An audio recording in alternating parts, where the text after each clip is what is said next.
के बाद तीसरा चैप्टर मान लो कंपाउंड इंटरेस्ट और सिंपल इंटरेस्ट चल रहा है, तो आप पहले वाले जो 2 चैप्टर कंप्लीट हो चुके हैं उसके 15-15 क्वेश्चन करने हैं। मतलब जो पहले पेपर आपने पहले जो भी 2 चैप्टर हो चुके हैं उनके 15-15 क्वेश्चन करने हैं, और तीसरे चैप्टर के 10 या 12 या 15 क्वेश्चन जो भी टीचर उस दिन करवाए वो करने। जैसे आपके 6 चैप्टर हो गए और 7वां चैप्टर चल रहा है, तो 6 चैप्टर के जो पहले वाले 5 चैप्टर हैं उसके कम 6 जो चैप्टर हैं उसके प्रत्येक चैप्टर के 5, 5, 5 और 5 क्वेश्चन 30 क्वेश्चन करने हैं, और उसके बाद अगला चैप्टर जो पढ़ा रहा है टीचर उसको आपको करना है। 11 चैप्टर हो गए, 10 चैप्टर हो चुके हैं, 11वां चल रहा है, तो 10 चैप्टर के 3-3 क्वेश्चन करना है। मेरा कहने का मतलब ये है कि आप जो भी क्वेश्चन जो भी चैप्टर चल रहा है पहले वाले जितने चैप्टर्स हो चुके हैं उसके कम से कम आप लोग 30 क्वेश्चन करो, चाहे 2-2 करो चाहे 3-3 करो। होता क्या है, टाइम एंड वर्क आप लोग पढ़ लेते हो, और जाके जब शुरू होता है 2 महीने बाद जब शुरू होता है आपका ज्योमेट्री शुरू होता है, या पहले ज्योमेट्री आप लोग पढ़ लेते हो, टाइम एंड वर्क लेट शुरू होता है तो अर्थमेटिक भूल जाते हो, एडवांस आपका अच्छा हो जाता है, फिर एडवांस पढ़ लेते हो, अर्थमेटिक वीक हो जाता है। हमें एग्जाम में ऐसा नहीं करना, आपको कम से कम इस टाइप से अगर पढ़ोगे तो प्रत्येक चैप्टर जब आपका 6 महीने बाद सिलेबस खत्म होगा, कुछ चैप्टर्स तो ऐसे होंगे जो आप लोग 15 बार कर चुके होंगे, और यही तो हमें चाहिए। ज्यादा से ज्यादा हमें 5 या 6 बार, 15 बार तो बहुत ज्यादा मैं बता रहा हूँ, 5 या 6 बार हो जाएगा तो आप लोग खुद देखना कि आपका दिमाग कितना सही चलना शुरू हो गया। तो पहली बात ध्यान रखना, रिपीटेशन रिपीटेशन और रिपीटेशन। मैंने मेरी लाइफ में जो भी मेरी टीचिंग लाइफ है पिछले 6 या 7 साल की, उसमें मैंने कभी भी कोई भी स्टूडेंट आउटस्टैंडिंग नहीं देखा जो एकदम एक्स्ट्राऑर्डिनरी हो या ऐसा लगे कि इसकी किस्मत बहुत अच्छी है। सिर्फ और सिर्फ जितने भी लोग सिलेक्ट हुए हैं उनका एक ही चीज कॉमन है, वो मेहनती हैं, हार्ड वर्क करते हैं और रिपीटेशन बार बार पढ़ते हैं, बार बार पढ़ते हैं, और बार बार पढ़ने से ही सिलेक्शन होगा। तो ध्यान रखना, एक चीज मैं आपको इसमें बताना ये चाह रहा हूं कि आप लोग जितने भी चैप्टर्स को बार बार करोगे उतना आपका जल्दी सिलेक्शन होगा। और ये रिपीटेशन का कमाल है कि आप लोगों को फैकल्टी जैसे पढ़ाते हैं, बार बार वही चीज पढ़ाने के बाद उनका मैथ्स बहुत अच्छा हो जाता है। ये आप लोग खुद भी देखते हो, बार बार वही चीज एक ही चीज रिपीट कर रहे हैं, फिर से रिपीट कर रहे हैं, उनमें खुद में आपके तरीके बनने शुरू हो जाता है। जब बार बार पढ़ोगे तो आपको पता लगेगा ये परसेंटेज का जो क्वेश्चन है ना, इसमें एलिगेशन लग रहा है और एलिगेशन के क्वेश्चन में परसेंटेज लग रहा है, और दोनों के बीच कॉमन चीजें होना शुरू हो जाएंगी और उसके बाद आपका सिलेक्शन थोड़ा जल्दी होगा। उसके लिए मैं बता रहा हूँ, ये बात कर रहा हूँ मैं प्री की। मेंस की हम लोग बात करेंगे क्योंकि 1.5 महीने बाद मेंस भी आपका लगभग, तो उसकी भी हम लोग डिस्कस करेंगे कि कैसे तैयारी करनी है। लेकिन पहले मैं आपको सिखा रहा हूँ प्री के बारे में। अब दूसरा, आप लोग पहला तो ये चीज ध्यान रखना, रिपीटेशन तो है ही। जैसे मैं एक एग्जांपल आपको बताता हूँ। मैं 2013 में एक मेंस के बैच को पढ़ा रहा था, और हमारा एक स्टूडेंट था जिसका ओपी नाम था, और जिसका भी मैथ्स थोड़ा सा अच्छा होता है ना, जिसका मैथ्स क्लास में थोड़ा सा अच्छा होता है। जयपुर ब्रांच पर भी मैंने पढ़ाया है, और दिल्ली ब्रांच पर भी कुछ दिन मैंने पढ़ाया। 4 महीने शुरुआत में जब एस्टेब्लिश हुई थी ब्रांच, तब मैं उसी ब्रांच पे था।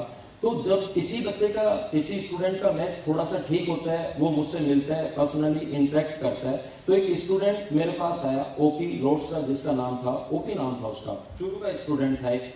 मैंने कहा ओपी तेरे कितने नंबर, हमेशा अच्छे क्वेश्चन पूछता था वो, थोड़े से स्टैंडर्ड से जो ऊपर के क्वेश्चन होते हैं हमेशा मुझसे वो पूछता था।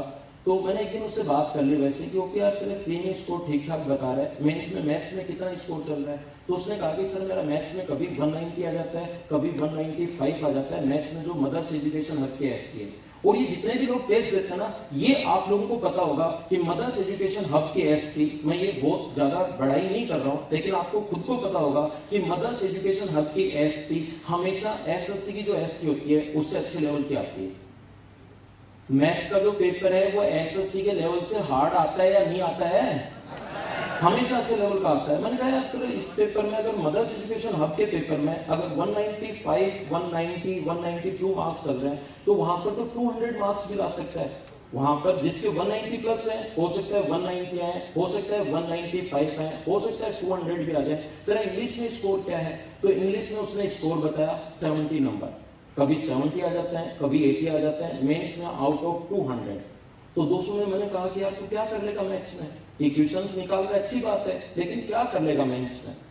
तो उसने कहा कि सर क्या करूं? तो मैंने कहा तू मैथ्स में सिर्फ और सिर्फ 10 नंबर बढ़ा सकता है, जबकि इंग्लिश, और हो सकता है तेरे 200 के 200 वैसे आ जाए, इंग्लिश में कम से कम तू 100 नंबर बढ़ा सकता है। अभी 70 है और तू 170 तक ला सकता है, 100 नंबर बढ़ा सकता है। वो मुझे दिखाई नहीं दिया, वो स्टूडेंट उसके बाद मुझे दिखाई नहीं दिया, और कम से कम 6 या 7 महीने बाद एक दिन मिठाई लेकर आया। मैंने उससे पूछा कि मैंने आया वो तो जानता तो था ही कि यार ये ओपी स्टूडेंट है। मैंने सोचा इसका सिलेक्शन हो गया होगा कहीं नॉन इंटरव्यू पोस्ट, जिसको पहले नॉन इंटरव्यू पोस्ट बोलते थे, नीचे वाली क्रेडिटर ग्रेड मिली होगी क्योंकि इसका तो इंग्लिश अच्छा था ही नहीं। तो मैंने कहा आजा ओपी कहाँ सिलेक्शन हुआ, तो बोले सर मुझे दिल्ली मिला है, इंस्पेक्टर पोस्ट मिली है। और ध्यान रखना इंस्पेक्टर पोस्ट दिल्ली मिलना सबसे मुश्किल है। जितने भी स्टूडेंट यूपीएससी की तैयारी करते हैं वो सारे दिल्ली ऑप्ट करते हैं ताकि आगे यूपीएससी की तैयारी की जा सके। तो मैंने कहा ऐसे कैसे हो गया, तेरा तो इंग्लिश वीक था, इंस्पेक्टर पोस्ट मिल गई और दिल्ली में तेरा सिलेक्शन कैसे हो गया, इंग्लिश में कितने नंबर थे, तो इंग्लिश में उसके नंबर थे 154। मैंने कहा ऐसे कैसे हो गया, 154 मार्क्स तेरे थे और एक महीने पहले तेरे 70 आ रहे थे, तूने ऐसे क्या कर लिया एक महीने के अंदर कि तेरा स्कोर 154 चला गया। तो उसने कहा सर जिस दिन आपसे बात हुई थी ना उसी दिन मैं रात को 8 बजे इंग्लिश पढ़ने बैठता था, एक महीना मेंस का था, रात को 8 बजे इंग्लिश पढ़ने बैठता था और मॉर्निंग में 8 बजे तक इंग्लिश पढ़ता था लगातार 12 घंटे। समझ में आए या नहीं आए, नहीं आएगी तो वो इंग्लिश की गलती है, मेरी गलती नहीं।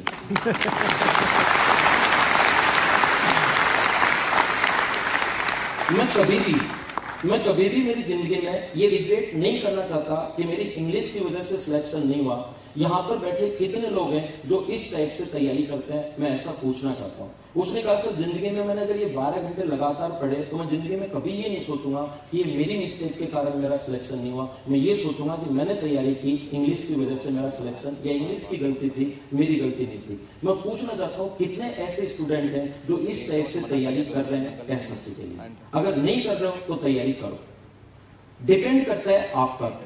ये चीज एक चीज मैं ध्यान दूंगा आपके लिए बताऊंगा कि मदर्स एजुकेशन हब का सिलेक्शन जो लिस्ट है, हम लोग बड़ी बड़ी बातें नहीं करते, सिलेक्शन सिर्फ और सिर्फ आपके कारण होता है। मदर्स एजुकेशन हब का जो इसमें योगदान है वो है 0.00001%, और अगर हम लोग बात करें स्टूडेंट का जो योगदान है सिलेक्शन के लिए वो है 99.9999% स्टूडेंट के कारण सिलेक्शन होता है। खुद मेहनत करोगे सिलेक्शन होगा, मेहनत नहीं करोगे सिलेक्शन नहीं होगा। ऐसा क्यों होता है कि एक ही फैकल्टी आपको मैथ्स पढ़ा रही है, एक ही फैकल्टी आपको इंग्लिश पढ़ा रही है, सेम आपके पास मटेरियल है, फिर भी कुछ स्टूडेंट का सिलेक्शन हो जाता है और कुछ स्टूडेंट का सिलेक्शन नहीं होता है? इसका कारण क्या है? ध्यान रखना, आप आज से 1 साल बाद या आज से 2 साल बाद या आज से 3 साल बाद लोगों को यह बताना चाहते हो कि मेरा सिलेक्शन क्यों नहीं हुआ, इसके बहाने ढूंढना चाहते हो, या मेरा सिलेक्शन क्यों हुआ ये बताना चाहते हो। ये डिपेंड करता है सिर्फ एक ही आदमी पर, और वो हो आप लोग खुद।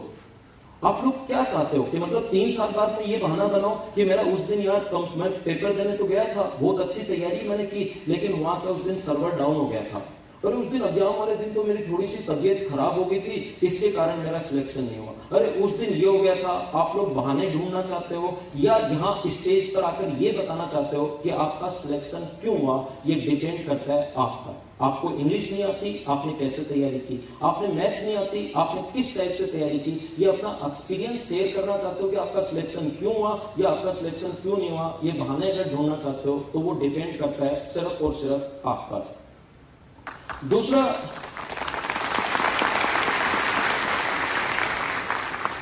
मैं आपको ये बताना चाहूंगा कि आप लोग हमेशा, जितने भी लोग, मैंने पहले भी आपको बताया कि मेहनत करोगे सिलेक्शन होगा। जितने भी लोग सिलेक्ट होते हैं वो मेहनत करते हैं, आप लोग भी मेहनत कीजिए, जितनी ज्यादा हो सकती है उतनी मेहनत करो, उससे आपका सिलेक्शन होगा। मैं मोटिवेट करने नहीं आया हूं, लेकिन मैं ये बताना है आपको कि आप लोग किसी के लिए पढ़ो, आपको इमोशनली किसी के साथ अटैच हो और आप लोग किसी के लिए पढ़ो, और वो सबसे बेस्ट हो सकती है जो आपके लिए हमेशा सही सोचती है, जिसके नाम पर हम लोगों ने अपने मदर्स का नाम भी रखा है, और वो है आपकी माँ। आप लोग हमेशा अपनी माँ के लिए पढ़िए। एक माँ अपने बेटे को बोलती है कि जब मैं छोटी थी मेरे फादर के अंडर प्रेशर में रही, मैं बड़ी हुई तो मेरे भाई के प्रेशर में रही, अब मेरी शादी हुई मैं मेरे हस्बैंड के प्रेशर में हूं, और मेरी लाइफ तब स्टार्ट होगी जब तेरा सिलेक्शन होगा, तब मैं खुल के जीऊंगी। तो आप लोग और किसी के लिए नहीं, कोई भी अपना आदर्श बनाइए। मैं ये नहीं बोलता हूं कि आप लोग राष्ट्रपिता महात्मा गांधी जी को ही अपना आदर्श बनाओ, मैं ये नहीं बोल रहा हूं कि आप लोग डॉक्टर एपीजे अब्दुल कलाम को ही आदर्श बनाओ, किसी भी बहुत बड़े आदमी को आदर्श बनाने की जरूरत नहीं है। आप लोग उस व्यक्ति को आदर्श बनाइए जिसने रियल में आपके सामने मेहनत की है, और वो आपकी मां हो सकती है। ये जिंदगी इतनी आसान नहीं है जितनी आप लोगों के लिए बना दी गई है, और वो है आपके माँ और आपके फादर। इतनी आसान नहीं थी। आप लोग अगर अलवर में रहकर रूम लेकर पढ़ रहे हो ना, तो ये जिनके आप हो सकता है एक ही रूम हो सकता है एक ही रूम में आप खाना बना रहे हो, वहीं आपके बर्तन रखे हैं, वहीं आपकी पढ़ने की टेबल है। ऐसा भी हो सकता है आपके पास पढ़ने की टेबल नहीं हो, ऐसा भी हो सकता है आपके पास बेड नहीं हो, आपने एक गद्दा लगा रखा है, लेकिन ये जिंदगी भी आपकी बहुत आसान है। आप लोग सोचिए कि आज से लगभग 1968 की अगर मैं बात करूं, तब जो लोग थे, मेरे अगर मैं फादर की बात करूं, तो वो लोग तो 20 किलोमीटर पैदल जाते थे, कॉपर माइन की काम वहां पर काम करते थे और वापस वहां से आते थे। 20 किलोमीटर पैदल जाना, 8 घंटे पत्थर तोड़ना और फिर से 20 किलोमीटर पैदल आना, सुबह 4 बजे उठना, शाम को 7 या 8 बजे घर आना। क्या उनकी जिंदगी आसान थी क्या? जब भी मैं सोचता हूं कि मैं मेहनत कर रहा हूं या मुझे क्लास कम करनी चाहिए, जब भी मैं सोचता हूं उनकी मेहनत मुझे याद आती है और मुझे हमेशा इंस्पायर करती है। तो मैं एक ही चीज कहूंगा आप लोगों को कि आप लोग अपनी माँ के लिए पढ़िए। आप लोग उस आंसू, मुझे ये जो आप लोग रह रहे हो ना, ये जिंदगी कुछ लोगों को लग सकती है कि मेरी जिंदगी बहुत कठिन है यार, मैं तो एक रूम में रह रहा हूँ, वही खाना बना रहा हूँ, लेकिन ध्यान रखना ये जिंदगी आप लोग आसान बनाई गई है आपके मम्मी और पापा ने, और आप लोग इसको और ज्यादा आसान बना सकते हो सिर्फ और सिर्फ सिलेक्शन लेकर। अगर जिस दिन आपका सिलेक्शन हुआ ना, जिस दिन सिलेक्शन हुआ, आपकी पूरी लाइफ बदल जाएगी, पूरी लाइफ बदल जाएगी। लोगों का बात करने का तरीका, आपसे किसी का भी कोई भी बाहर से बंदा है या आपके मम्मी पापा हैं या आपकी बहन है, मैं आपको बता दूं कि अगर आपका सिलेक्शन हुआ तो आपके मम्मी और पापा को पूरी जिंदगी, जब तक वो जिंदा रहेंगे, अंतिम सांस तक उनको सबसे ज्यादा मेडिकल फैसिलिटी, बहुत अच्छी मेडिकल फैसिलिटी मिलेगी। ये आपकी बहन या आपके भाई या आपकी बहन का रिश्ता अच्छे घर में होगा, या कुछ जो लड़की है वो अगर सिलेक्ट होती है तो उनका रिश्ता अच्छे घर में होगा, और पूरी जनरेशन एकदम अच्छी जिंदगी बिता पाएगी अगर आपका सिलेक्शन होता है तो मैं आप लोगों को कहना चाहता हूं कि आप लोग उस माँ के आंसू के लिए पढ़ो जो सिलेक्शन के बाद उसकी आंखों में आएगा। उसको महसूस करो, उसको क्या लगेगा जब आपका सिलेक्शन होगा।